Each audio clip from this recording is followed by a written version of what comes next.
The galaxy had long been a place of whispered threats and cautious diplomacy. Ancient species, older than most stars themselves, had woven a delicate balance through centuries of negotiation, fear, and cunning. They believed that reason, patience, and intimidation could tame any conflict. They had not yet met humans. Captain Elias Varen of the Interstellar Council's Envoy Division stared at the small blip on the deep space monitor, frowning. The signal was faint, barely detectable, yet it carried an unmistakable confidence that unsettled even seasoned diplomats. "They're approaching the Eryndor sector," he said softly, "and I don't like this." Admiral Lyra Sen, his second-in-command, leaned closer. "It's a civilian vessel. Nothing that can't be handled." Her voice was calm, but her eyes betrayed unease. Humans were unpredictable. Their reputation had spread faster than light itself. Traitors whispered about them, smugglers feared them, and even the oldest civilizations had come to call them the Storm of the Void, not because of size, but because of audacity. The human ship appeared suddenly, moving through the void with a quiet defiance. Unlike the polished metallic gleam of other civilizations' crafts, it was simple, almost fragile in design. Yet its engines hummed with a latent power that made Varen's pulse quicken. When the human vessel hailed them, the message was direct, commanding, and unembellished. "This is Captain Jonas Hale of the Aegis. Identify yourselves." Varen hesitated. He had prepared countless scripts for first contact, yet none seemed suitable for this human tone. It carried neither fear nor flattery, only unwavering authority. The Council's reply was cautious. "We are the Interstellar Council Envoy Division. State your purpose in Eryndor space." Jonas Hale's answer came after a short pause, deliberate and sharp. "We are here because the Council allows murderers to operate in your sector. We will not negotiate with murderers. We will not cower before cowards. Remove them or we do it ourselves." A heavy silence fell across the Council's envoy bridge. Fear was not in his words, but in the certainty behind them. "Humans," Lyra whispered almost to herself. "They speak as if we fear them. And somehow, they make it believable." The Council convened immediately, their images flickering onto the main deck. Each representative was ancient, regal, poised, rulers who had seen empires rise and fall, yet the human declaration unsettled them profoundly. "Do they understand our laws?" hissed Valak Thorn of the Zrith, a species older than the outer arms of the galaxy. "They cannot possibly comprehend interstellar diplomacy." Lyra's voice cut through the tension, firm and measured. "They understand it perfectly, and they are refusing to follow it. That is their strength." Aboard the Aegis, humans moved with quiet discipline. Their crew was small but capable, each individual trained and resolute. They carried weapons, but their true power lay elsewhere. It radiated from their conviction, their unwillingness to falter, their courage that seemed almost tangible. Captain Jonas Hale stood at the front of the bridge, eyes fixed on the holographic map of Eryndor. "They will test us," he said calmly. "They always test. But humans do not negotiate with murderers. We act when others hesitate." Elira, his first officer, nodded. "And they underestimate us every time. It always ends the same way." As the Council's ships prepared a show of force, the humans remained unshaken. Even as ancient weapons hummed threateningly through the void, the humans did not flinch. Their resolve was absolute. A seed of fear took root among the Council members. Not fear of weapons, but fear of certainty. Humans did not falter. Humans did not bow. Humans did not negotiate with murderers or cowards. Captain Varen swallowed hard, staring at the stars beyond the viewport. "So this is what the legends meant," he murmured. "The galaxy will tremble, and humans will not even raise their voice." In the silence of space, humanity's first chapter in the galaxy had begun. It would not be negotiated. It would not be intimidated. It demanded respect, and perhaps it would earn it. The Aegis glided forward, carrying the quiet weight of a species that refused compromise with evil. And somewhere, deep in the council chambers, ancient beings whispered among themselves, "Perhaps we have underestimated them." The Eryndor sector had always been dangerous, but in recent cycles, it had become a haven for the Vraks, pirates, assassins, and merciless mercenaries who preyed on traders and colonies alike. The Council had tolerated them, citing complex jurisdiction and delicate negotiations, but humans did not accept such excuses. The Aegis drifted silently near the outer rim of the sector, its engines off, relying on stealth sensors. Captain Jonas Hale's eyes scanned the readouts, his brow furrowed. "They won't see us coming," he said, calm yet commanding. "And we won't give them a choice." Eryndor stood beside him, her posture straight, hands clasped. "You really intend to confront them directly?" she asked, voice soft but firm. Jonas didn't hesitate. "We confront murderers directly. That's what humans do." On the other side of the void, the Vrax fleet was unaware of the Aegis. Their ships, jagged and black, moved in chaotic formations, hunting for prey. Their leader, Korath Vile, was infamous even among his own kind. A predator who believed fear was the only language the galaxy understood. He didn't know it yet. But the humans approaching him spoke a different language altogether. The first encounter was sudden. Sensors picked up a transport vessel under attack, its hull breached and shields failing. Jonas's hand moved over the command panel. "Prepare boarding pods. We save who we can and strike at the heart. Minimal exposure. Maximum impact." Eryndor's voice was calm as she relayed commands. "Pods ready? Boarding teams armed. Shields at 60%. The human boarding teams, small yet lethal, descended onto the transport's hull with precise coordination. Unlike most species, humans moved with calculated speed and unpredictability. Where others relied on overwhelming firepower, humans relied on cunning, adaptability, and relentless determination. Inside the transport, chaos reigned. Vrax raiders, armed and vicious, were surprised to find their prey fighting back with intelligence, precision, and courage. Every human moved with a purpose, covering each other, striking decisively. And yet they showed restraint. No unnecessary cruelty, no panic. Only efficiency, resolve, and an unmistakable code. Kill only when necessary. Back on the Aegis, Jonas watched the operation unfold on the holoscreen. "Remember," he said, voice low but firm, "we do not negotiate with murderers. They chose this. We respond accordingly." The boarding team struck swiftly, neutralizing the Vrax without hesitation. Their tactics were unorthodox, using the environment, manipulating the enemy's expectations, and adapting instantly to any change. The raiders were ruthless, but humans were relentless. As the last Vrax fell, the survivors surrendered, not because humans spared them, but because they understood the humans' resolve. There was no fear in it, no mercy or malice, just certainty. Jonas exhaled. All survivors secured. Transport safe. Let's move to the next objective. Meanwhile, Korath Vile, aboard his flagship, watched the chaos unfold through a sensor feed. His lips twisted in disbelief. What are they?" he muttered. "They don't flee. They don't beg. They just do what they must."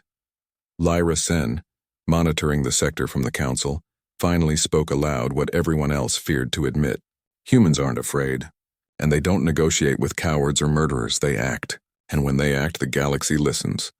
Jonas leaned back in his chair, eyes narrowing. "We move carefully, yes, but we do not compromise. Every corner of this sector will know the price of harboring evil. And every species, every council, will understand that humans do not falter." The Aegis glided through the void like a shadow of inevitability. Each engagement, each rescue, and each strike reinforced a reputation that had traveled ahead of them. The humans' presence was no longer a rumor. It was a declaration. In the council chambers, representatives whispered urgently. "We underestimated them," Valak Thorn hissed, shaking with a mix of fear and admiration. "Their efficiency, their courage. It is unmatched," Lyra Sen nodded grimly. "It isn't just efficiency. It's conviction. Humans don't negotiate with evil because they do not fear it, and that terrifies everyone else." Somewhere in the void, the Vrax fleet's remnants fled, terrified but alive, carrying with them a new legend. The humans of the Aegis were unstoppable. They did not yield. They did not bargain. They acted with a clarity of purpose that even the oldest species could not fully grasp. Jonas Hale turned to Lyra as the stars stretched past them. "We're just getting started," he said softly. "The galaxy will know our name. And when it does, everything changes." The void was silent again, but now the silence carried a warning. Humans had arrived. And in the Eryndor sector, murderers and cowards would learn a truth that could not be ignored. Humans never negotiate with murderers or cowards. The Interstellar Council had never faced anything like this. In their history, diplomacy had always worked. Subtle threats, carefully measured compromises, intricate treaties. But the humans of the Aegis did not respond to subtleties. They did not negotiate. They acted, and that action shattered centuries of galactic assumptions. The council chambers, a colossal structure floating above the Eryndor system, hummed with anxious energy. Hollow forms of each member flickered in the central chamber, their alien features twisted with unease. Some trembled, others radiated quiet fury, but all were united by the same realization. Humans were not to be underestimated. Valak Thorn, the Zrith ambassador, slammed a clawed hand against the table. This is madness. They cannot act like this and remain acceptable. They've no respect for procedure, no regard for protocol. Lyra Sen, observing from her command station aboard the Envoy, frowned. They respect one thing, justice. Murderers and cowards cannot hide behind politics, treaties, or excuses. They act because they believe in a principle the galaxy has long forgotten. Another council member, Lady Sorel of the Isvani, spoke softly, almost as if confessing a fear she hadn't admitted aloud before. It is not their strength alone that unnerves us. It is their certainty.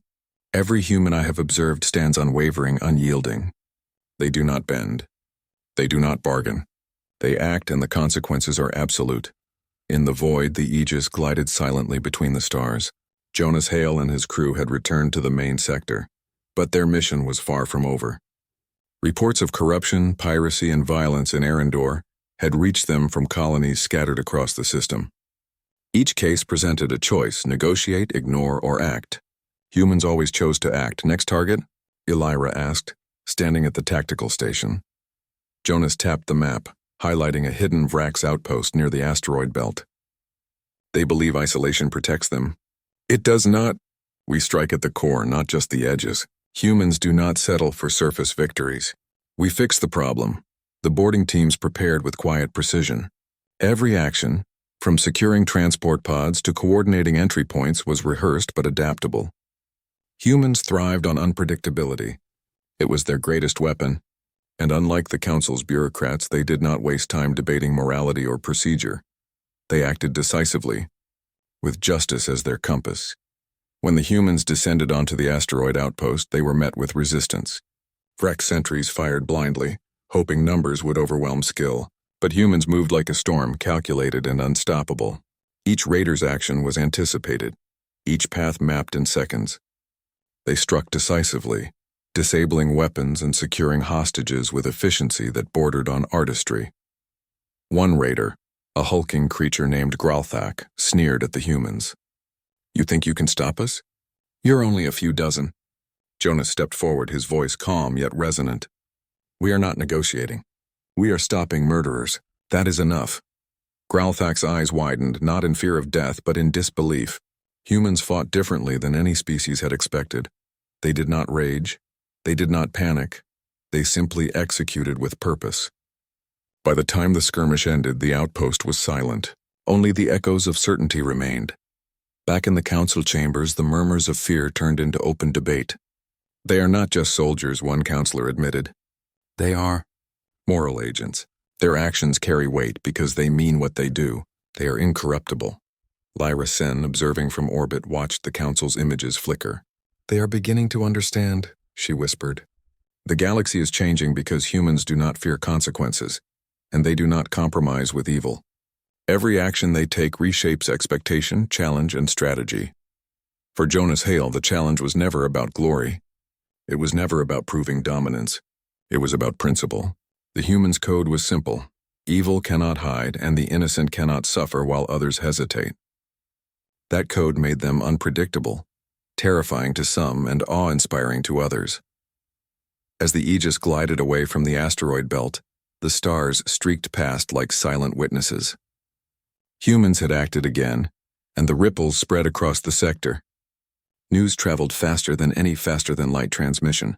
Stories of human courage, of their refusal to negotiate with killers, of their absolute certainty. Even among the council, doubt had grown into apprehension. Perhaps, they whispered, humanity was not a mere species of flesh and bone. Perhaps they were a force, a reckoning that would redefine the balance of power.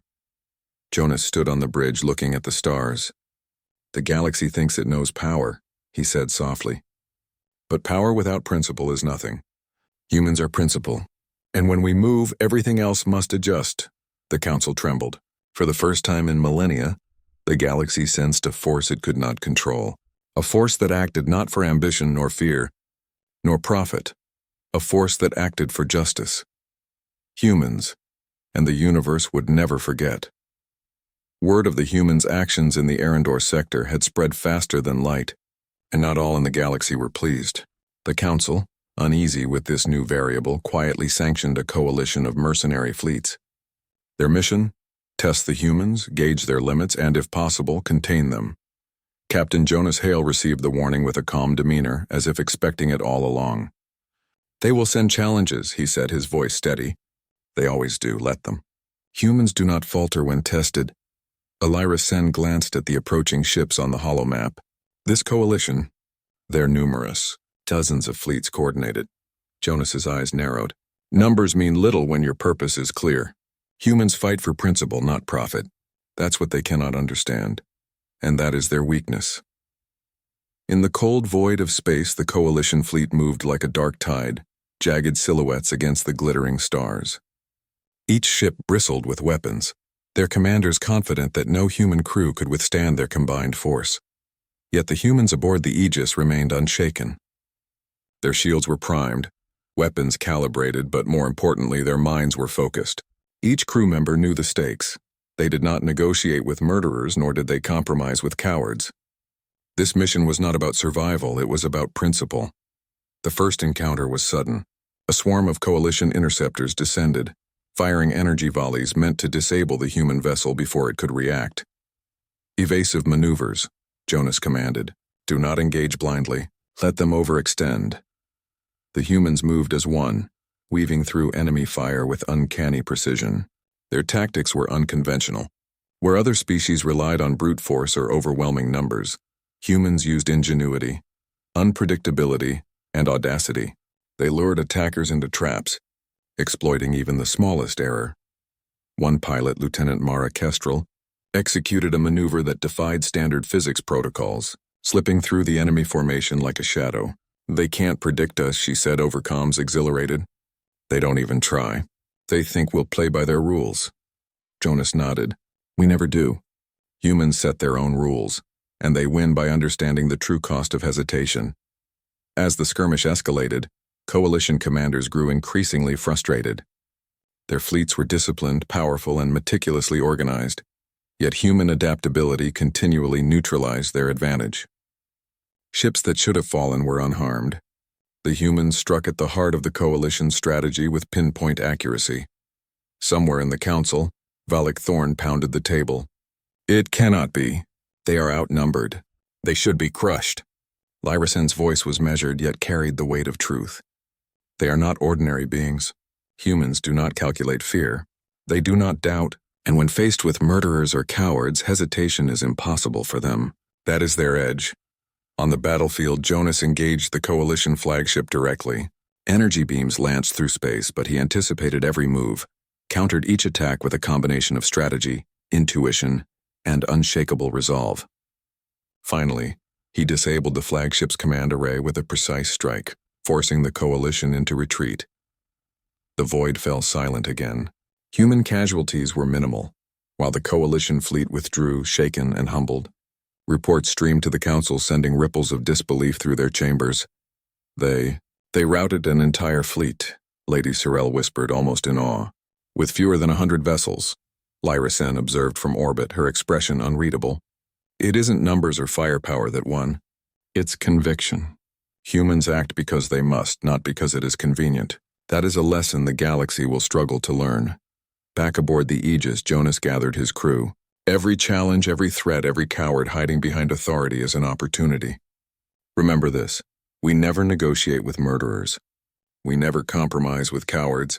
That is what makes us human. Elyra nodded. And it terrifies them more than any weapon ever could. Across the galaxy, whispers of humans grew into a chorus of awe and apprehension. Not because of strength alone, but because humans carried something the galaxy had almost forgotten: moral certainty, courage in the face of overwhelming odds and an unwavering refusal to bow before evil. The council realized, slowly and uncomfortably, that containment was no longer an option. Humans did not yield, they did not bargain, and they did not falter. They were a force not defined by rules, politics, or fear, but by principle. Jonas Hale gazed at the stars, the faint glow of distant colonies reflecting in his eyes. "Let them come," he said softly.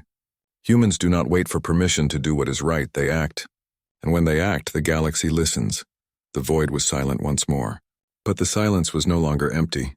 It carried a warning, a truth the galaxy could not ignore. Humans had arrived, and those who thrived on murder, deceit, and cowardice would soon learn that humans never negotiate with murderers or cowards. The Interstellar Council was not accustomed to being challenged. Generations of diplomacy had taught them that threats were either manageable or ignorable. But humans did not follow the rules of expectation. They acted decisively and without compromise. And now the council faced a problem it could not negotiate around. In the grand chamber, the air was thick with tension. Hollow projections of council members flickered across the room, their alien forms gesturing in urgent debate. Some argued for sanctions, others for containment fleets, but all shared a common fear. Humans did not play by their rules. Valak Thorn, the Zrith ambassador, slammed a clawed hand onto the council dais. "We cannot allow this," he bellowed. "They disrupt centuries of order. Entire systems tremble at their name." Lady Cyril, her voice calm but cutting, countered. "Tremble, yes. But perhaps we should ask why. Humans do not disrupt without cause. They are not motivated by power or profit. They act because murderers and cowards hide among us, protected by our inaction." Lyra Sen, observing from her orbital command station, nodded. "Exactly. They see what we have ignored. They act where we hesitate. That is why they terrify us. Not because they are stronger, but because they are principled." In the void, the Aegis moved silently between systems, receiving intelligence from colonies and outposts. Every report of corruption, piracy, or murder was logged and verified. Humans did not wait for bureaucracy to slow them. They acted immediately, decisively, and with moral clarity. Jonas Hale studied the Council's communications with a quiet intensity. "The Council fears us not because they cannot match our fleets, but because they do not understand our code. They cannot bargain with certainty.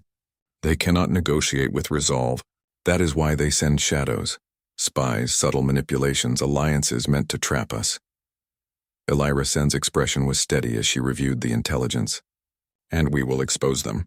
Not with rage, not with violence, though we will if necessary, but with truth. Humans illuminate corruption. That is our advantage." The first council plot emerged quickly. A diplomat from the Lurian sector had been spreading rumors among colony leaders, questioning human motives, claiming the Aegis acted for profit or conquest. It was subtle, careful, but humans saw it instantly. Jonas convened his senior officers. "We do not attack shadows," he said. "We reveal them.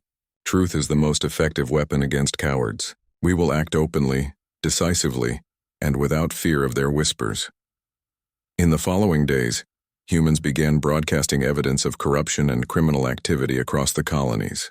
Each revelation was meticulous, each accusation verified, leaving no room for denial. Humans did not lie. They did not exaggerate. They simply exposed the facts with clarity and authority.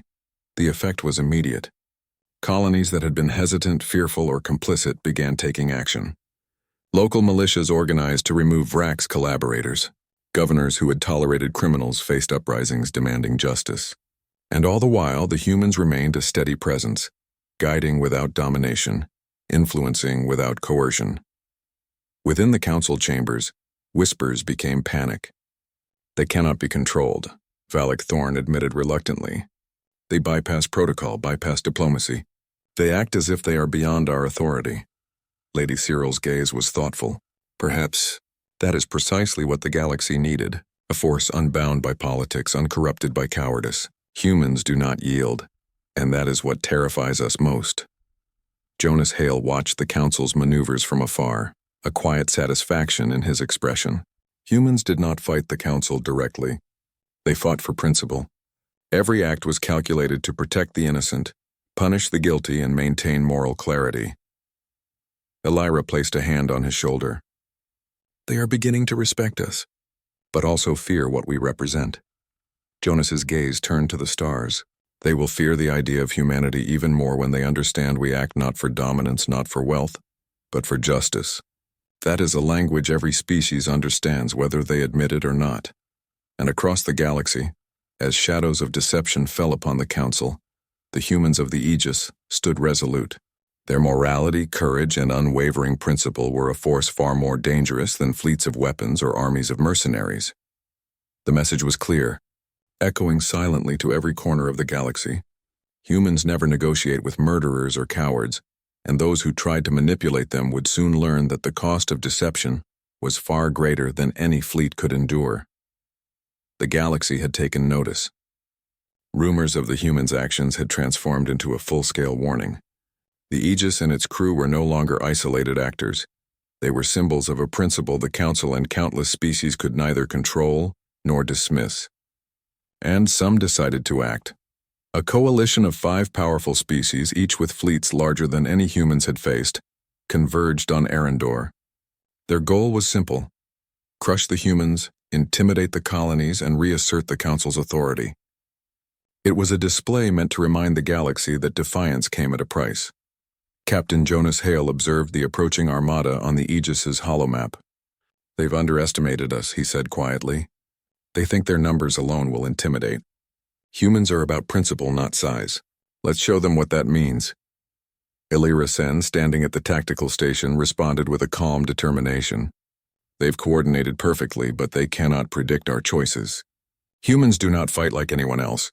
They do not wait. They act." The first strike came from the Zrith fleet, massive ships bristling with energy cannons and shields that outclassed anything in Eryndor. They fired relentlessly, expecting fear. The humans responded with precision maneuvers, dodging with unconventional paths, using debris fields as cover, and exploiting blind spots in the enemy formations. Lieutenant Mara Kestrel led a daring sortie, maneuvering through concentrated fire to disable the flagship's engines.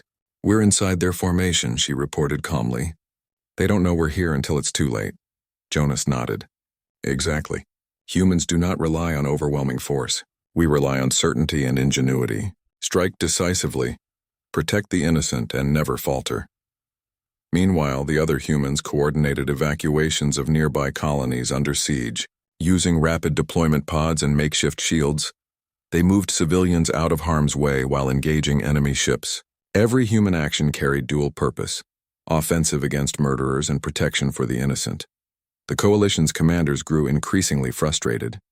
They had the advantage in numbers, firepower, and technology, but humans were unpredictable, relentless, and coordinated with a unity that no one expected. Each strike revealed another flaw in their planning. Each human maneuver demonstrated strategic insight beyond simple tactics.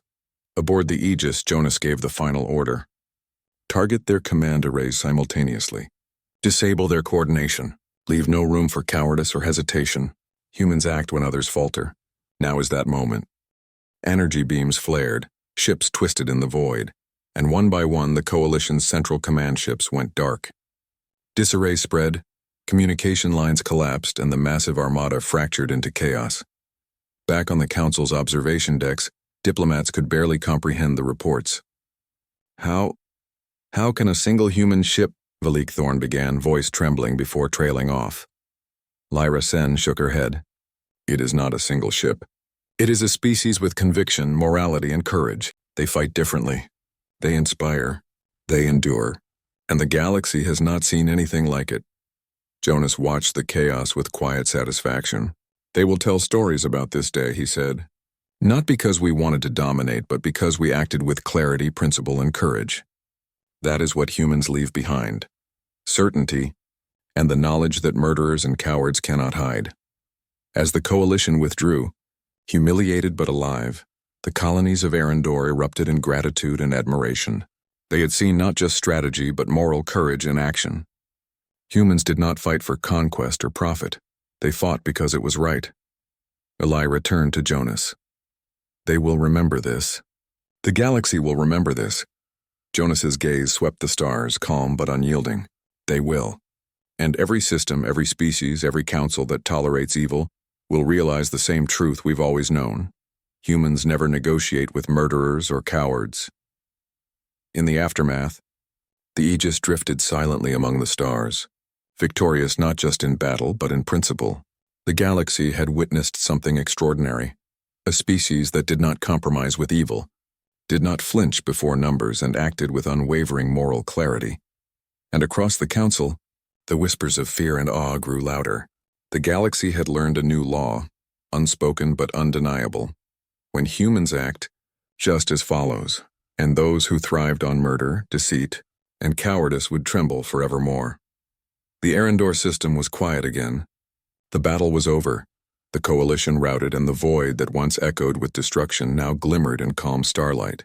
But even in peace the galaxy trembled, not from fear of destruction but from the awakening of something greater. Humanity had arrived, and their presence had rewritten the balance of everything the Council thought immutable. In the aftermath, the Aegis drifted through the remnants of the battlefield, silent and steady. Wreckage floated around it, cold reminders of arrogance defeated. Captain Jonas Hale stood at the viewport, his reflection faint against the endless stretch of stars. He did not smile nor boast. Humanity's victory had never been about triumph. It had been about purpose. Elyra joined him quietly. Her eyes carried the fatigue of battle but also the steady light of conviction. "The Council has called for emergency assembly," she said. "They're demanding a response. They want an explanation for everything that's happened." Jonas's voice was calm, almost gentle. "Then we'll give them one. The truth doesn't need defending. It only needs to be spoken." Across the galaxy, in the colossal chambers of the Interstellar Council, tension reached its peak. Representatives of 100 worlds filled the hall, their voices rising in accusation and awe. Holoscreens replayed images of the humans' battles, their rescues, their refusal to yield. "They defy our laws," shouted Valakthorn, the Zrith ambassador, claws slicing the air. "They act without sanction. They undermine the order we built for millennia." Lady Cyril's voice cut through the noise. "And yet they saved thousands we would have left to die." The chamber fell silent. Even the ancient races, proud and unbending, could not deny the truth. At that moment the Aegis entered orbit above the Council's world. A single transmission cut across every channel, clear and unwavering. "This is Captain Jonas Hale of the human vessel Aegis. We will answer your questions, not with excuses, but with honesty." The transmission filled the chamber. Jonas stood tall, his expression composed yet firm, his eyes calm but unflinching. "You call us reckless," he began, his voice echoing through the halls, "because we act when you hesitate. You call us dangerous because we stand when others kneel. You call us defiant because we refuse to negotiate with murderers or bow to cowards." He paused, letting the silence linger. "You fear us because we remind you of what you once were, before comfort replaced courage, before politics silenced conscience." A ripple moved through the council. No one spoke. Every word felt like a mirror turned upon them. Jonas continued, his tone steady but filled with quiet strength. "We humans are not conquerors. We are protectors. We do not seek war, but we do not flee from it when justice demands action. We fight not because we crave power, but because some things in this universe must never be tolerated. Murder, cowardice, injustice, these cannot be negotiated away." He looked directly into the Council's holographic eyes. "We will act when others hesitate. We will speak when others stay silent. We will protect when others calculate the cost. That is who we are." Elyra's voice followed, clear and resolute. "You fear us because we cannot be controlled by threat or bribe. But we offer something greater than fear. We offer example. The galaxy need not tremble before humanity. It can stand beside us." The chamber was silent for a long, unbroken moment. Even the oldest species, those who had believed themselves above change, found no words. Valakthorn finally spoke, but his voice lacked its former strength. "And if we oppose you?" Jonas's eyes hardened, but his tone remained calm. "Then you will learn what every coward learns. We do not negotiate with murderers. We do not bow to fear. But we do not hate. We simply do what must be done." The transmission ended. For the first time in recorded memory, the Interstellar Council remained silent. Later, as the Aegis departed from orbit, its engines glowing softly against the black, Elyra turned to Jonas. "Do you think they understood?" Jonas gazed at the stars, his voice low but certain. Understanding is not required, change is, and change has already begun. Below them, on worlds both near and distant, beings of every kind watched and listened. Some felt fear, others hope, and among them, whispers began to spread, whispers of courage, of conviction, of a new standard in a galaxy that had grown too used to compromise. Children of distant species would grow up hearing of the humans who came from the forgotten blue world, who refused to kneel, who acted when all others trembled, who carried within them the unyielding fire of justice. And long after the Aegis vanished into the dark, the galaxy would remember that moment, when a single human voice stood against the weight of millennia and declared a truth that could not be silenced. Humans never negotiate with murderers or cowards. It was not a threat. It was a promise, and it would echo among the stars forever.